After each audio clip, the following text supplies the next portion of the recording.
राष्ट्रवादी शरद पवार पक्षाची ट्विटरवरून अजित पवारांवर टीका करण्यात आली आहे। जीएसटी परिषदेतील गैरहजेरीवरून हल्लाबोल करण्यात आलाय। अर्थमंत्री ना दिल्लीला जातात ना महाराष्ट्राच्या वाट्याचे पैसे मागतात। अजित पवार यांच्या कारभारावर राष्ट्रवादी शरद पवार पक्षाकडून प्रश्नचिन्ह उपस्थित करण्यात आलंय। दरम्यान राष्ट्रवादी शरद पवार पक्षाने नेमकं काय ट्विट केलं तेही पाहूयात ग्राफिक्सच्या माध्यमातून। आरोग्य विम्याच्या हप्त्यांवर कर लावणे म्हणजे आयुष्याच्या अनिश्चिततेवर कर आकारणी करण्यासारखे आहे।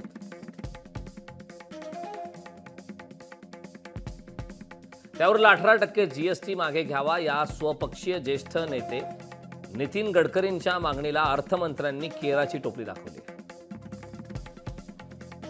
आरोग्य विम्याचा वापर हा उपचारासाठी करण्यात येतो। सामान्य लोकांना याच विम्याचा आधार असून त्यावरही कर आकारणी करावी हा केंद्राचा निर्णय हा जनतेविरोधी आहे। यावर आवाज उठवणे तर लांबच राहिले, पण महाराष्ट्राचे अर्थमंत्री अजित पवार जीएसटी परिषदेला हजर राहत नाहीत